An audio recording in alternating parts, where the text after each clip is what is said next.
groupe en 4 axes. Donc dès qu'on s'est rendu au rond-point de la Légion d'honneur, qui était encore existant la première fois où on est allé sur le terrain, on a très vite vu que les axes qui composaient ce rond-point, donc l'avenue de l'Europe et l'avenue Henri Mouret, créaient des fractures au sein du territoire qu'on allait étudier. Donc dans un premier temps, on a défini le territoire. On a défini quatre zones. Donc on a la zone 1 qui est composée d'Ancagnen 2, 3, 4, la zone 2 d'Ancagnen 1, la zone 3 de la couronne ouest partie nord, et la zone 4 de la Beauval et du Pigonnet. Ces noms de zones, c'est les données IRIS qui nous les ont données. Donc on a vu que c'était donc un territoire fracturé, et on a essayé de comprendre comment on en était arrivé là. Donc dans un premier temps, on a vu que c'était l'histoire du quartier qui avait amené ça.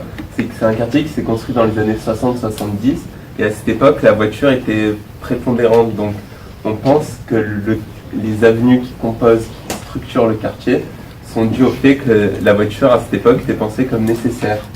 Donc on s'est donc demandé comment, à l'époque d'aujourd'hui, on pouvait continuer à conserver cette idée de la voiture omniprésente dans des quartiers.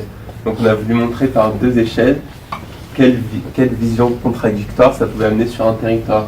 Donc dans une première partie, Yoann il va montrer que la voiture a une place cohérente du fait de l'échelle métropolitaine. Puis Jay va montrer les fractures qui sont créées par ces 2 avenues, Henri Mouret et l'avenue de l'Europe.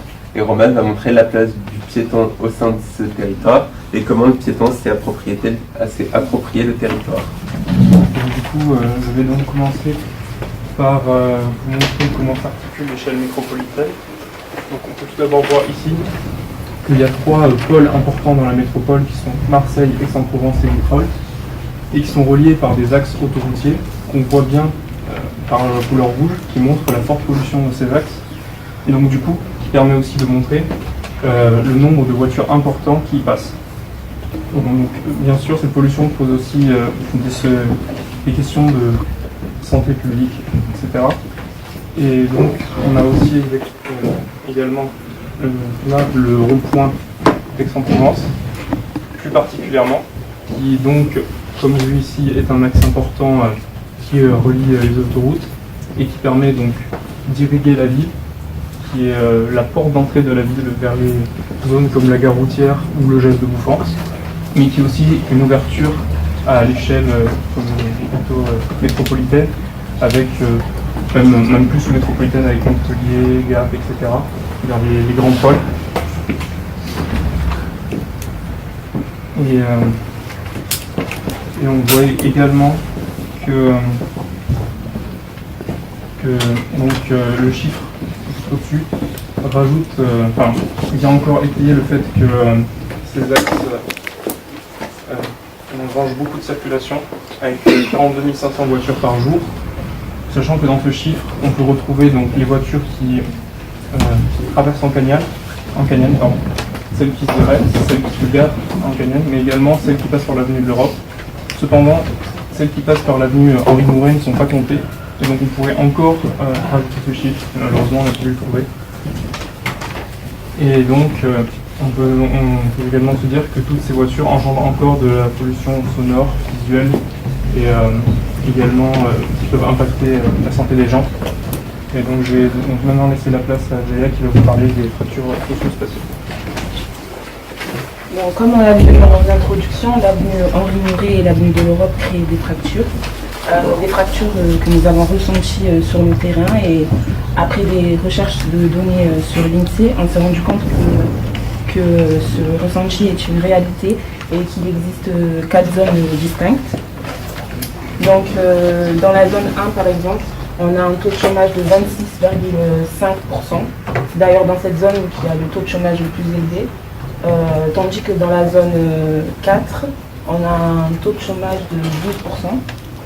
Ensuite, toujours dans la zone 1, la part de cadres est de 11%, tandis que dans la zone 3, elle est de 32%. Et c'est d'ailleurs dans cette zone que la part de cadres est la plus élevée. Donc on a pu constater qu'il y avait différents types qu'il y avait un type de population des types de populations distincts. Et on a aussi pu conclure que les zones elles peuvent se répartir en 4 fonctions.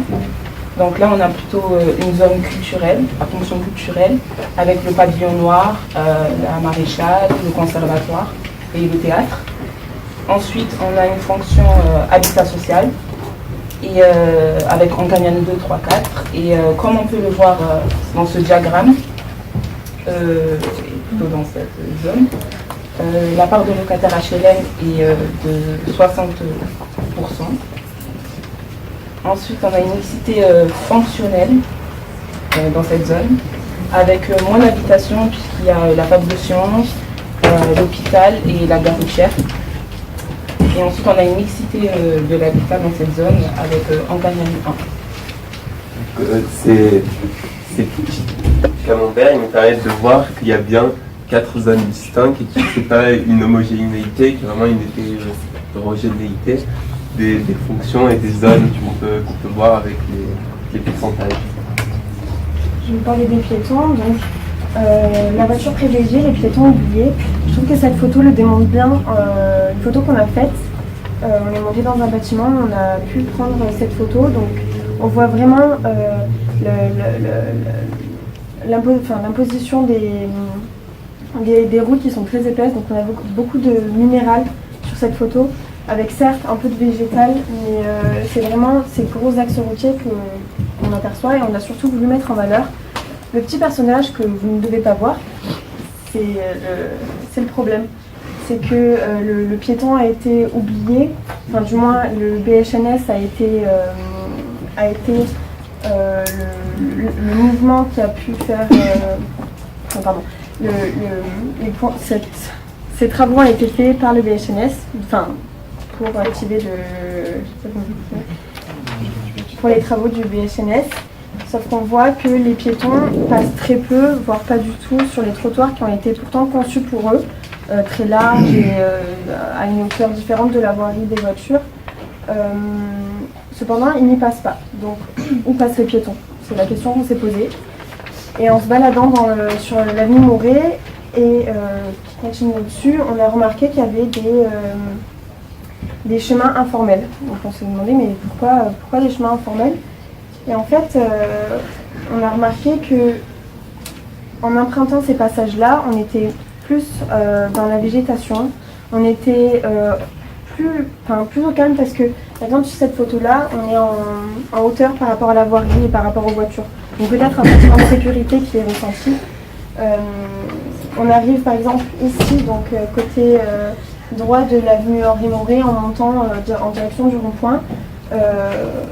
On a pris le chemin et puis on s'est aperçu qu'un bout de grillage avait été arraché. Donc ça nous a vraiment intrigués. Et ça confirme le fait que les piétons préfèrent passer par des passages directement, qui entrent directement dans la zone désirée, plutôt que faire tout le tour, passer par des ronds-points, traverser, retraverser, parce que là on a 1, 2, 3, 4, enfin 3 passages piétons avec une forte influence de voiture, comme on l'a dit précédemment. Donc, si je reviens à cette photo-là, elle a été prise à 15h. Et pourtant, il y a beaucoup de voitures. Les feux rouges qui permettent d'enchaîner les voitures, pour le piéton, ne sont pas agréables parce que lorsque le passage piéton est accessible aux piétons, les voitures venant d'ici peuvent passer. Donc en fait, on se retrouve à une concentration piéton-véhicule qui est dangereuse. D'où les passages informels des piétons. Au niveau de la station essence qui est un peu plus bas, on a retrouvé 2 passages informels qui sont pas très loin. Et pourtant, il y a une rampe d'accès qui a été faite. Donc, pourquoi les piétons passent par là? La rampe d'accès n'est pas vraiment visible. Elle n'est pas. Personnellement, j'emprunte les chemins informels et pas la rampe de passage. Pourquoi? Je ne saurais pas vous dire. Peut-être parce que l'accès est plus direct par le passage informel que par la rampe qui fait un petit détour. Voilà, donc on peut vraiment voir que les travaux du OBHNS ont pensé aux piétons, mais ne répondent pas aux besoins du piéton. Toute la problématique est là. Alors pour conclure, on va montrer ce qu'on a voulu montrer par notre planche, c'est les différentes contradictions qu'on observe. Donc, des contradictions qui ne s'observent pas directement à une seule échelle, mais à plusieurs échelles. C'est que c'est pensé à l'échelle métropolitaine, il y a une certaine cohérence, que ça permet, comme l'a dit Johan, de distribuer la voirie dans toutes les directions. Mais dès qu'on se rapproche, on réduit l'échelle et qu'on arrive à l'échelle du territoire, donc du territoire qu'on a étudié, on se rend compte que ça crée, que c'est des avenues qui créent des fractures. Et c'est pour ça que